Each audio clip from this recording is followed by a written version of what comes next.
आज हम पढ़ेंगे एक क्वेश्चन बैंक मैथ का जो क्वेश्चन बैंक वाला है सेट 2013, समझ गए ना। इसका ऑब्जेक्टिव सवाल पढ़ते हैं। पहला क्वेश्चन है अर्धगोले का संपूर्ण सतह का क्षेत्रफल। अर्धगोला के बारे में ध्यान दीजिए। पहला सवाल ये हो गया अर्धगोला, समझ गए ना। त्रिज्या अर्धगोला अर्धगोला अर्धगोला का वक्र अर्धगोला का वक्र पृष्ठीय क्षेत्रफल पूछेगा तो हम बोलेंगे 2 पाई आर स्क्वायर। अर्धगोला का वक्र पूछेगा तो 2 पाई आर स्क्वायर। कुल पूछेगा तो हम बोलेंगे 3 पाई आर स्क्वायर। कुल या संपूर्ण को ही कुल कहते हैं, समझ गए ना। वक्र को पार्श्व कहते हैं, एक और नाम है इसका, याद रखिएगा, पार्श्व, ठीक है ना। आयतन पूछेगा, अर्धगोला का आयतन पूछेगा तो बोलेंगे 2/3 पाई आर क्यू। ये फार्मूला याद रखना है। वक्र पूछेगा, देखो वक्र पूछेगा तो 2 पाई आर स्क्वायर याद हुआ। वक्र में 2 पाई आर स्क्वायर, कुल में 3 पाई स्क्वायर, देखो अब याद हो गया होगा। अर्धगोला का वक्र पूछेगा तो 2 पाई आर स्क्वायर, कुल पूछेगा तो 3 पाई स्क्वायर। आयतन पूछेगा ना तो 2/3, ये 2/3 पाई, यहाँ पे आर क्या हो जाएगा, 3 गो हो जाएगा, मतलब आर क्यू हो जाएगा, याद हो गया। अर्धगोला का वक्र 2 पाई आर स्क्वायर, कुल 3 पाई आर स्क्वायर, आयतन 2/3 पाई आर क्यू। इसी प्रकार से गोला होता है, समझ गए ना। ये गोला है, थोड़ा सा फिगर सही नहीं बना है, आप लोग मैनेज कर लीजिएगा। तो गोला में वक्र नहीं होता है। अब वक्र क्यों नहीं होता है ये हम बताएंगे, डिटेल से वीडियो पढ़ाएंगे तब। तो वक्र इसका नहीं होता है, इसका डायरेक्ट कुल होता है 4 पाई आर स्क्वायर, समझ गया ना। क्लियर है, सारा चीज़ बताया जाएगा। क्या है, होता है 4 पाई स्क्वायर। और आयतन 4/3 पाई आर क्यू, इसमें 2/3, इसमें 4/3, समझ गए ना। इसको याद रखना। तो पहला क्वेश्चन है गोला का संपूर्ण सतह का क्षेत्रफल। तो संपूर्ण सतह का क्षेत्रफल ये ना है, ये हो गया आंसर। ये ना पूछ रहा था, ये पूछ रहा था, और ये सब एक्स्ट्रा हम बता दिए। वो इसलिए बता दिए कि ताकि आपका जब आगे जब ये मिले तो ये सब क्वेश्चन आपको पढ़ा हुआ रहे और आप बना दो। तो पहला का आंसर हो गया 3 पाई आर स्क्वायर। अगला क्वेश्चन है 44 मीटर परिधि वाले वृत्त का क्षेत्रफल, वृत्त की त्रिज्या कितना होगा। दूसरा क्वेश्चन है परिधि 44 सेंटीमीटर और त्रिज्या निकालना है, ठीक है ना।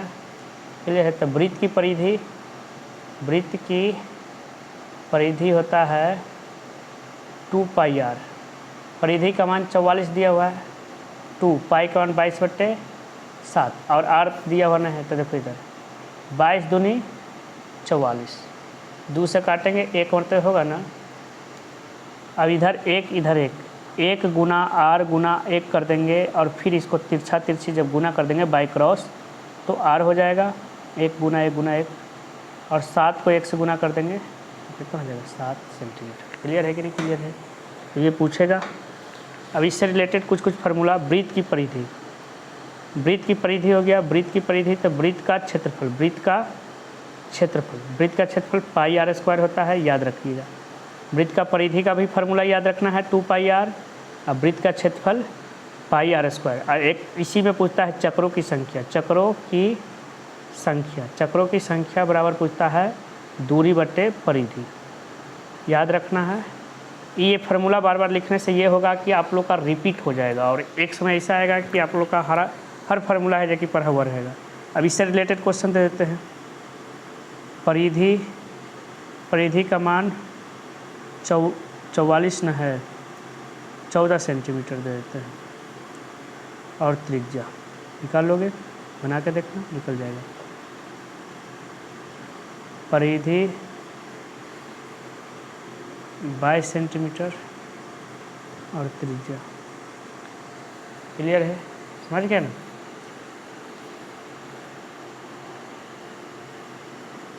तीसरा क्वेश्चन,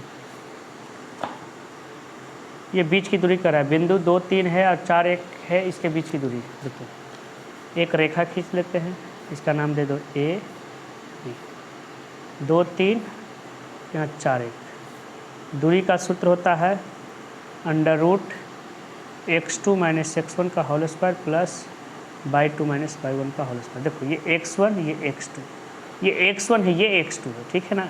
शुरू में x होता है उसके बाद y, तो ये x1 ये y1, ये x2 ये y2, याद रहेगा x1 x2 y1 y2, तो x2 न कराया तो x2 का मान 4 माइनस x1 के मान 2, 4 माइनस 2। शुरू में x रहता है, बाद वाला y, तो देखो शुरू में x है, ये शुरू में x है, बाद वाला y, तो ये x1 हो गया, ये x2 न कह रहा है तो 4 माइनस x1 प्लस y2 का मान कितना है 1 माइनस y1 का मान 3 का होल स्क्वायर।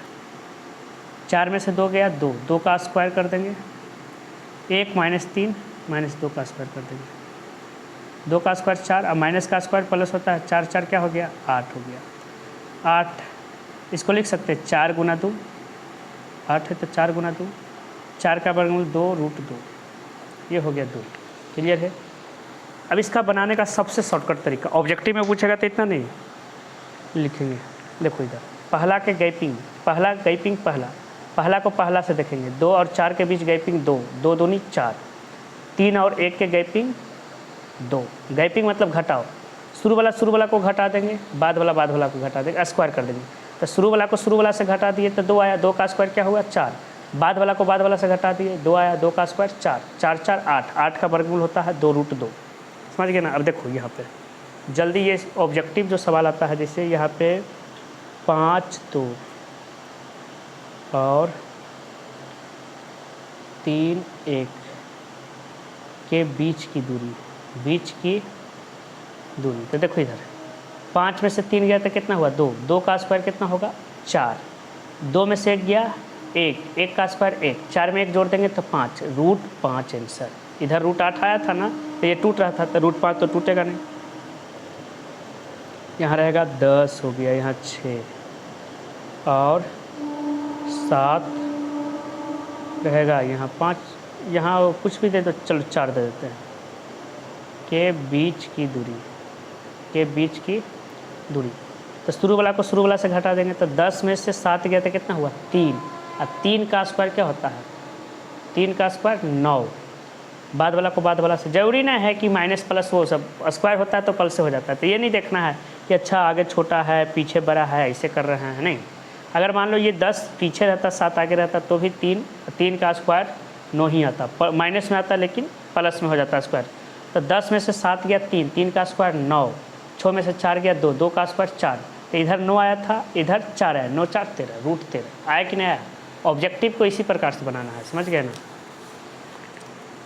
अब क्वेश्चन नंबर 4, बाई से दूरी, याद करिए, हम बताए थे मूल बिंदु का निर्देशांक बताए थे ना। मूल बिंदु का निर्देशांक क्या होता है 0,0। एक सच को भुज कहते हैं, बाई अक्ष को क्या कहते हैं कोटि कहते हैं। एक अक्ष से दूरी ये कहलाती है कोटि। एक सच से दूरी क्या कहलाती है कोटि, या इसी को कहते हैं बाई निर्देशांक। कभी कभी बाई निर्देशांक लिख देगा, ठीक है ना। बाई अक्ष से दूरी इसको कहते हैं भुज, या इसी को कहते हैं एक्स निर्देशांक। ये पीछे वाला क्लास में हम पढ़ा चुके हैं, और आप लोग नहीं पढ़े हो तो ध्यान देना, पीछे वाला क्लास में हम पढ़ा दिए हैं एक सच से दूरी। तो क्वेश्चन हमारा क्या है सर, क्वेश्चन हमारा है बाई अक्ष से दूरी। तो बाई अक्ष से दूरी क्या कहलाएगा, बाई अक्ष से दूरी देखो यहाँ पर भुज कहलाएगा या एक्स निर्देशांक। तो देखो एक्स निर्देशांक दिया हुआ है ना, तो इसका बी नंबर हो जाएगा। यही क्वेश्चन है, भुज रहता तो भुज ऑप्शन सही हो जाता, एक्स निर्देशांक तो एक्स निर्देशांक, दोनों रहता तो दोनों सही, ऑप्शन में ए और बी रहता दोनों, ठीक है ना। 5वां नंबर सवाल देखो, भुजा दिया हुआ है, करा दो समरूप त्रिभुज की भुजा 4:9 है, तो इसकी क्षेत्रफल का अनुपात। तो याद करो, हम बताए थे, याद करिए, उस पीछे वाला क्लास में बताए थे कि अगर क्षेत्रफल दिया रहे,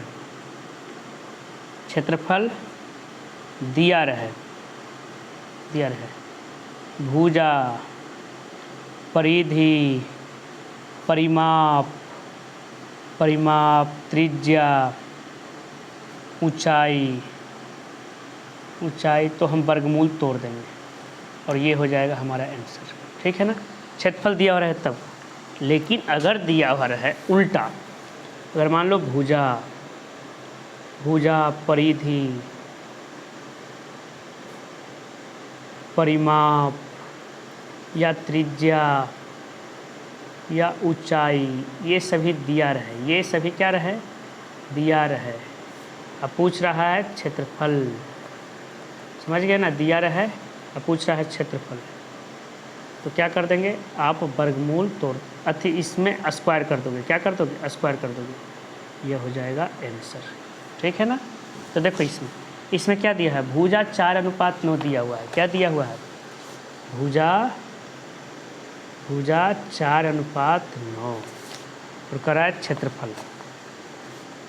क्षेत्रफल, बताइए क्षेत्रफल। तब भुजा दिया हुआ है ना, क्षेत्रफल निकालना है ना, तो स्क्वायर कर देंगे, तो 4 का स्क्वायर 16, 9 का स्क्वायर 81, 16:81 है ना। ऐसा ही क्वेश्चन दे देते हैं। भुजा दे दिया 5:7, तो क्षेत्रफल निकाल लोगे, भुजा दे दिया 2:3, तो क्षेत्रफल निकाल लोगे, और उल्टा भी दे देते हैं, क्षेत्रफल दिया हो रहा है 400:441, तो भुजा निकाल लोगे, क्षेत्रफल दिया हो रहा है 169:900, तो भुजा निकाल लोगे, आसानी से निकल जाएगा। देखो भुजा 5:7 है क्षेत्रफल, तब भुजा से स्क्वायर कर देंगे, 5 × 5 = 25, 7 × 7 = 49, 25:49। भुजा 2:3 है, क्षेत्रफल पूछा था, 2 × 2 = 4, 3 × 3 = 9। क्षेत्रफल दिया रहा है भुजा, तो वर्गमूल तोड़ेंगे ना, तो 400 का वर्गमूल 20 और 441 का 21। क्षेत्रफल दिया रहा है, भुजा निकालना है, तो वर्गमूल तोड़ेंगे ना, तो इसका है जो कि 13 हो जाएगा, इसका 30 हो जाएगा, जानते ही हो। क्लियर है। 6ठा नंबर क्वेश्चन, किसी विवेचक का मान 0 से बड़ा हो तो मूल क्या होंगे। देखो इधर विवेचक को हम d से सूचित करते हैं, d बराबर होता है b² - 4ac। अगर d का मान 0 से बड़ा या 0 के बराबर है तो मूल वास्तविक 0 से बड़ा और बराबर है, तो मूल वास्तविक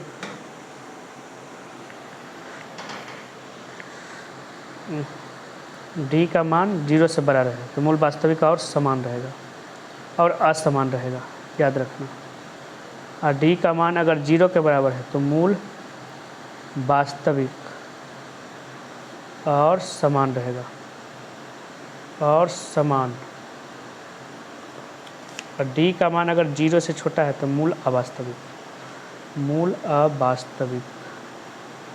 ठीक है ना। d का मान देखो 0 से बड़ा है ना तो मूल वास्तविक और असमान रहेगा, 0 के बराबर तो मूल वास्तविक और समान होगा, 0 से छोटा है तो मूल अवास्तविक। तो यहाँ क्वेश्चन देखो 0 से बड़ा है, 0 से बड़ा है ना, 0 से बड़ा तो मूल वास्तविक और क्या होगा, असमान ना। देखो यहाँ मूल वास्तविक और भिन्न मतलब होता है असमान। भिन्न मतलब क्या होता है, असमान को हम भिन्न भी कह सकते हैं, याद रहेगा। क्लियर है। 7वां नंबर क्वेश्चन, 9 sec² θ - 9 tan² θ किसके बराबर होगा। 9 sec² θ - 9 tan² θ और क्या होगा। ऐसा क्वेश्चन जब भी रहता है ना तो वो सवाल को सेट करके ही देता है। 9 है ना तो 9 आंसर, 10 है तो 10 आंसर, 20 है तो 20 आंसर, 8 है तो 8 आंसर, समझ गए ना। ऐसा सवाल क्वेश्चन सेट करके देगा। कहोगे सर ऐसे कैसे देगा, तो देखो इधर एक फार्मूला होता है sec² θ - tan² θ बराबर 1 होता है, sin² θ प्लस cos² θ। 2011 वाला क्वेश्चन बैंक में पढ़ा है, आप लोग रिपीट करते रहिएगा। हम बार बार फार्मूला लिखते हैं लेकिन आप लोग sec² तो लिखा दिए ना, cosec² θ - cot² θ बराबर 1 होता है, समझ गए ना। ये 2011 वाला क्वेश्चन बैंक में हम पढ़ाए थे, ये फार्मूला पढ़ाए थे, ये वाला क्वेश्चन नहीं पढ़ाए थे, समझ गए ना। तो ऐसा सवाल जब भी रहे तो 9 देख रहे हो तो 9 आंसर, 10 रहेगा तो 10, 8 आंसर तो 8 आंसर। कहोगे सर कैसे होगा, तो देखो इधर 9 कॉमन ले लेंगे ना, तो sec² θ - tan² θ, ठीक है। और 9 sec² θ - tan² θ का मान कितना होता है, 1 होता है, तो 9 आंसर। क्लियर है। ऐसा क्वेश्चन बना लोगे, ऐसा क्वेश्चन रहेगा 10 sine square theta plus 10 cos square theta. तो क्या आंसर दोगे 10। तो सर 10 क्या होगा, तो देखो 10 से कॉमन ले लेंगे ना, प्लस माइनस सब सेट करके दिया रहता है। ये माइनस वाला फार्मूला है तो इसलिए माइनस, ये प्लस वाला फार्मूला देखो इसमें प्लस था ना, तो ये प्लस 10 कॉमन ले लेंगे तो 10 आंसर। इस सवाल में उतना टाइम नहीं देना है, ऑब्जेक्टिव में आता है आपको जैसे हम समझा दिए उसको एक बार बढ़िया समझ जाओ, और परीक्षा में फट से है जो कि आप सेकेंड ना लगाओ और डायरेक्ट आंसर रहेगा। यहाँ पे 8 cosec square theta minus 8 cot square theta, समझ गए ना, तो 8 आंसर। अगर इस रूप में रहे तब कोसेक पहले और कॉट बाद में, अगर कॉट पहले और कोसेक बाद में रहेगा तो माइनस में आंसर हो जाएगा, समझ गए ना। इस रूप में रहे तब, कोसेक माइनस कॉट के रूप में रहे तब, समझ गए ना। कोसेक माइनस कॉट के रूप में 8 है तो 8 आंसर, साइन और कॉस है 10 है तो 10 आंसर, समझ गए ना। रहेगा यहाँ पे 12 sec square theta minus 12 tan square theta. 12 sec पहले है ना और टेन बाद में, तब 12 आंसर होगा। अगर टेन को पहले कर दे सेक को बाद में तो ये -12 हो जाएगा। अब क्यों होगा वो हम प्लस ये वाला में हम बता दिए, अब माइनस वाला आएगा क्वेश्चन तो उसमें भी बता देंगे, समझ गया। नहीं तो डिटेल से जब क्लास लेंगे तो उसमें हम सारा चीज़ बता देंगे। और सब परीक्षा से पहले हम सब चैप्टर को कोशिश करेंगे, जैसे जैसे टाइम मिलेगा कोशिश करेंगे हम हर चैप्टर को पूरा डिटेल से पढ़ा देंगे। 7 हो गया। 8 नंबर का रहा है √2 एक क्या है, तो √2 का वर्गमूल होगा तो अपरिमेय संख्या है, फट से इसका आंसर। तो परिमेय संख्या के बारे में फिर से हम रिपीट करते हैं। हम क्या बताए थे, P/Q के रूप में लिखा जा सके और पूरा पूरा वर्गमूल हो। अब परिमेय संख्या के बारे में क्या बताए थे, P/Q के रूप में नहीं लिख सकते हैं, पूरा पूरा वर्गमूल ना हो। इसके अलावा हम बताए थे सर, बताए थे पाई एक अपरिमेय संख्या है, अपरिमेय संख्या है। √2 क्या है, एक अपरिमेय संख्या है। पूछेगा कैसे, तो बस सर इसका पूरा पूरा वर्गमूल नहीं टूटता है इसलिए ये अपरिमेय संख्या है, ठीक है ना। क्लियर है। 9 नंबर, दो संख्या के बीच अधिकतम कितनी परिमेय संख्या हो सकती है, तो इसको याद रखना। दो संख्या के बीच परिमेय संख्या अनंत होती है, मतलब अनगिनत परिमेय संख्या। दो संख्या के बीच अनगिनत परिमेय संख्या। अगर आप 9 क्लास पढ़े हो एक अध्याय तो उसमें है जो कि ये सब पढ़ाया गया होगा, कहीं भी पढ़े होगे तब, और नहीं पढ़े हो तो उसको हम फिर से डिटेल से पढ़ाएंगे, टाइम जैसे मिलेगा वैसे। दो संख्या के बीच परिमेय संख्या क्या होगा, अनंत परिमेय संख्या, अनगिनत। 11 नंबर क्वेश्चन देखो, कौन रेखीय व्यंजक है, हम बताए थे ना, जिसका मैक्सिमम पावर जो होता है 1 रहेगा उसको हम रैखिक कहेंगे। उसको हम क्या कहेंगे, रैखिक। जिसका 2 रहेगा उसको द्विघात, जिसका 3 रहेगा त्रिघात, 4 रहेगा चतुर्थघात, 5 रहेगा 5 घात। देखो मैक्सिमम पावर क्या है, x है ना, एक माथा पर मैक्सिमम क्या है, 1 ना है, तो ये रैखिक हो गया। इसमें देखो, ये देखो बट्टा में है तो ये तो पहला नंबर, तो बी नंबर देखिए ये रैखिक हो गया। ये देखिए ये x बट्टा में है तो ये तो बहुपद है नहीं, जब भी बट्टा में हर में रहेगा तो बहुपद नहीं होगा। ये x² - 3x, ये देखो ये द्विघात हो गया, मैक्सिमम पावर 2 ना है। ये भी देखो ये बहुपद है लेकिन ये मैक्सिमम पावर क्या है, 3 है, तो त्रिघात। तो मैक्सिमम पावर 3 तो त्रिघात, मैक्सिमम पावर 2 तो द्विघात। ये बट्टा के नीचे था इसलिए ये बहुपद है ही नहीं, ये नहीं कि इसको द्विघात कहोगे, नहीं गलत हो जाएगा। ये बट्टा के नीचे है तो द्विघात नहीं होगा, ये बहुपद है ही नहीं। इसका मैक्सिमम पावर 1 है तो ये बहुपद है, रैखिक होगा, रैखिक है बहुपद रहा है। तो इसका आंसर हो जाएगा 2x - 5 आंसर पूछा क्या है, तो मैक्सिमम पावर 1 है। माध्य निकालना है तो माध्य हो गया 10 नंबर ना। 11 नंबर देखो, 105 का माध्य ज्ञात करना। 105 का माध्य, 105 का माध्य में हम बताए थे ना, माध्य में बताए थे सभी प्रेक्षणों का योग, सबको जोड़िए, 5 में 0 जोड़िए, 5 में 1 जोड़िए, 6 गिनिए, 1 2 3 जोड़ के बट्टा गिन के,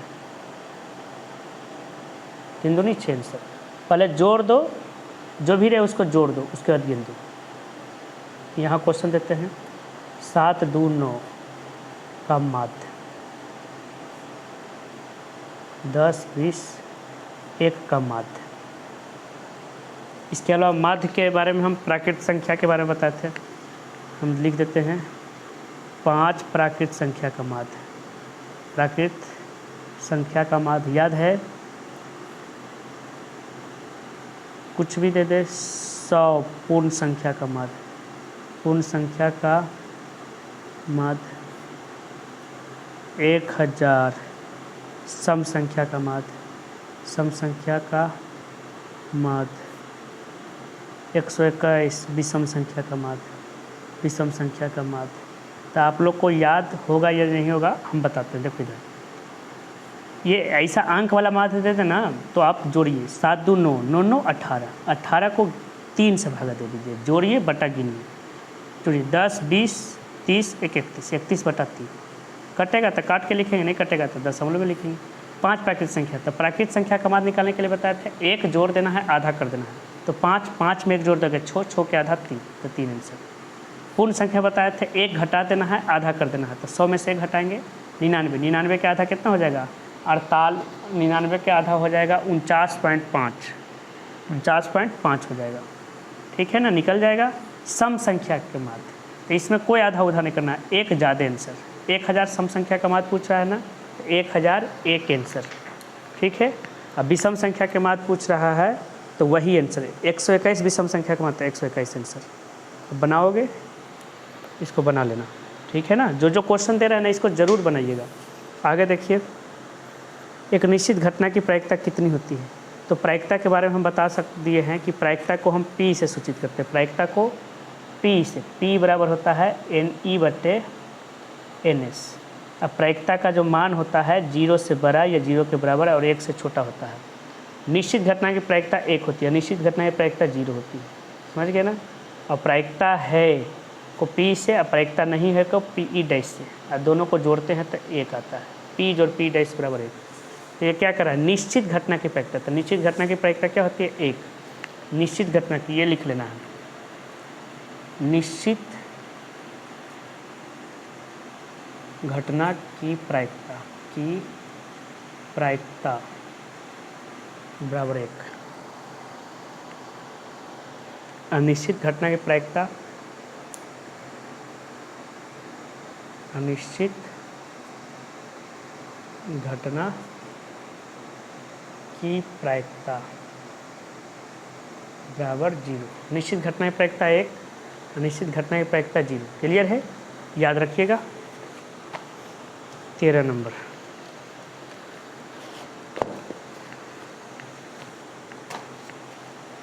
फार्मूला है, इसको थोड़ा सा रिपीट कर लीजिएगा। फार्मूला ये हम पढ़ा चुके हैं। देखो सेक स्क्वायर ए माइनस टेन स्क्वायर ए, फार्मूला बताया कि नहीं, 1 होता है। अगर पूछेगा सेक स्क्वायर ए बराबर क्या होगा, तो ये माइनस वाला इधर चल जाएगा, 1 + टेन स्क्वायर ए होता है। ये भी फार्मूला है, यही फार्मूला से ये फार्मूला बना है, समझ गए ना। फार्मूला याद रखना है। अब पूछेगा टेन स्क्वायर ए बराबर क्या होगा, तो देखो इसको छोड़ देंगे, इसको इधर भेज देंगे, तो सेक स्क्वायर ए -1, सेक स्क्वायर ए -1, ठीक है ना। तो यही सवाल ना है आपका, सेक स्क्वायर पूछ रहा है, सेक स्क्वायर ए -1 बराबर क्या होगा, तो इसका आंसर हो जाएगा टेन स्क्वायर ए, ये हो जाएगा हमारा। क्लियर है। आगे है साइन 30 डिग्री का मान, तो साइन 0 का मान क्या होता है, 0 होता है। साइन 30 का मान 1/2 होता है। साइन 45 के मान 1/√2 होता है, समझ गए ना। साइन 60 के मान √3/2 होता है। साइन 90 के मान 1 होता है, इसको याद रखना है। तो साइन 30 के मान पूछ रहा है, तो साइन 30 का मान क्या हो जाएगा, 1/2। किसी भी वृत्त पर कितनी स्पर्श रेखा खींची जा सकती है, तो स्पर्श रेखा मतलब होता है जो छू करके पार करे। जैसे ये वृत्त है ना, पूछेगा इस पर कितना स्पर्श रेखा, तो देखो 1 हो गया, 2 हो गया, 3 हो गया, 4 हो गया, 5 हो गया, मतलब इसको गिन नहीं सकते। जैसे ही वृत्त का साइज जैसे जैसे होगा बड़ा, तो इसका लिख देंगे अनंत, अनंत या अनगिनत, अनगिनत, ठीक है ना, अनगिनत। तो एक वृत्त पर अनगिनत या अनंत स्पर्श रेखा होती है, समझ गए ना। आगे देखो 16 नंबर, विरोधी समीकरण युग्म। हम बताए थे A1/A2 is not equal to B1/B2।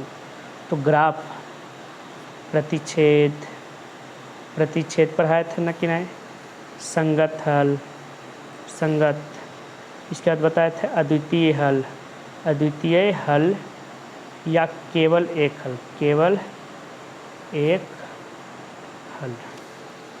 A1/A2 is equal to B1/B2 is not equal to C1/C2। तो ग्राफ इसका जो होगा समानांतर होगा। क्या होगा? समानांतर होगा। और ये हो जाएगा असंगत। असंगत, असंगत को ही हम विरोधी भी कहते हैं। असंगत को ही क्या कहते हैं? विरोधी भी कहते हैं। और कोई हल नहीं, कोई हल नहीं। याद रखना, असंगत को ही हम विरोधी कहते हैं। याद रखना, असंगत को हम क्या कहते हैं? विरोधी कहते हैं।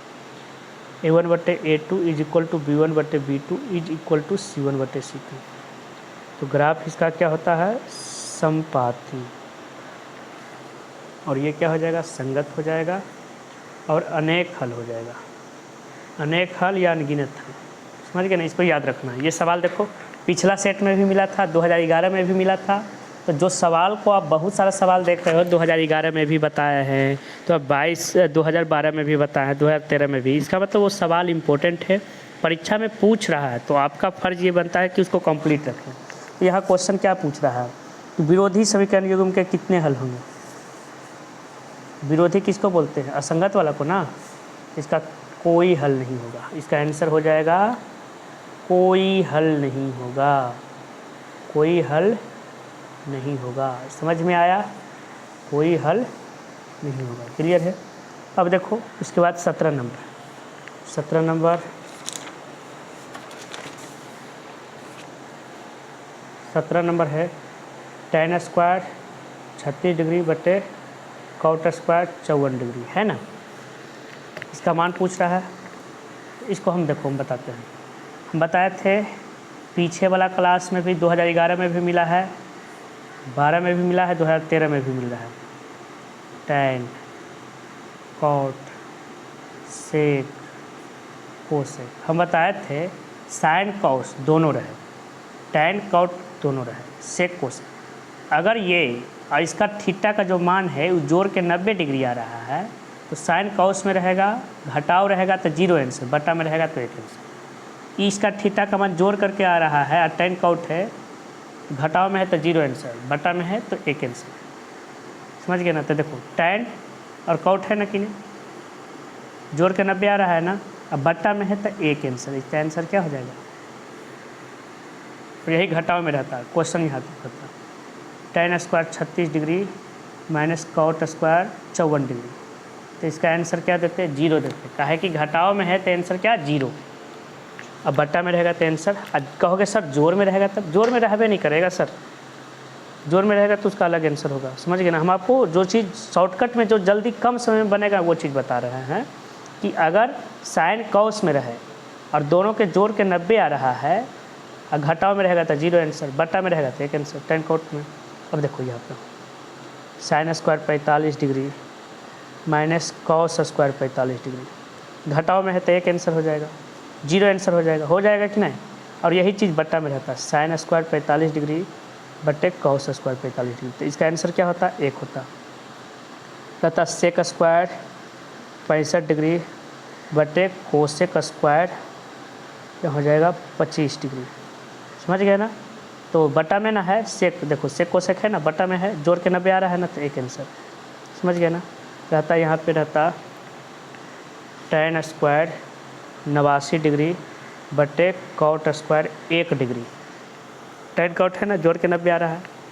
समझ गए ना? रहता sec square 27 degree minus cosec square, ये sec square 27 degree minus cosec square 63 degree रहेगा। तो इसका आंसर, ये सारा क्वेश्चन बना लोगे, घटाव में रहेगा तो 0 आंसर, बटा में रहेगा तो 1 आंसर। ठीक है ना? सब सवाल सेट करके दिया हो रहता है। 18 नंबर क्वेश्चन देखो, 1.34 को परमेय संख्या था, 1.34 के परमेय संख्या के रूप में लिखना है। तो दशमलव के बदल नीचे में 1 और दशमलव के बाद 2 अंक 2 शून्य, 134/100। आप इसको काट करके भी लिख सकते हो। समझ गए ना? काट के लिख सकते हो भी, नहीं तो छोड़ भी सकते हो। देखो 6 दूनी 12, 7 दूनी 14, 50 दूनी 100, 67/50। अगर रहता 1.52, इसको लिखने के लिए तो नहीं लिख देते 152/100, 732, तो 1732/1000, 3 गो अंक है ना, तो 1000 इसको लिख लोगे। 2 गो अंक रहेगा तो बट्टा में 100, 3 गो रहेगा तो 1000, 4 गो रहेगा तो 10,000, मतलब एक एक शून्य बढ़ा देंगे। अगर कहोगे सर 1 रहेगा तब 1 रहेगा तब 1 दशमलव करता है, इस पर बट्टा में 10 देंगे, 12/10, समझ गए ना। 19 नंबर देखो, क्या सभी वास्तविक संख्या एक परिमेय संख्या है? देखो इधर वास्तविक संख्या का जो होता है ना, परिमेय और अपरिमेय का योग होता है। वास्तविक संख्या बराबर होता है परिमेय संख्या प्लस अपरिमेय संख्या। अपरिमेय संख्या, वास्तविक संख्या किसके बराबर होता है? परिमेय संख्या प्लस अपरिमेय संख्या। तो सभी वास्तविक संख्या परिमेय भी हो सकता है, अपरिमेय भी, लेकिन सब अपरिमेय संख्या, देखो यहाँ पे क्वेश्चन क्या कर रहा है, सभी वास्तविक संख्या एक परिमेय संख्या है, ये टोटल थोड़ा ही हो सकता है, सब वास्तविक संख्या परिमेय नहीं होगा। देखो वास्तविक संख्या में परिमेय अपरिमेय दोनों ना है, तो सब वास्तविक संख्या परिमेय होगा नहीं, सब वास्तविक संख्या परिमेय होगा नहीं।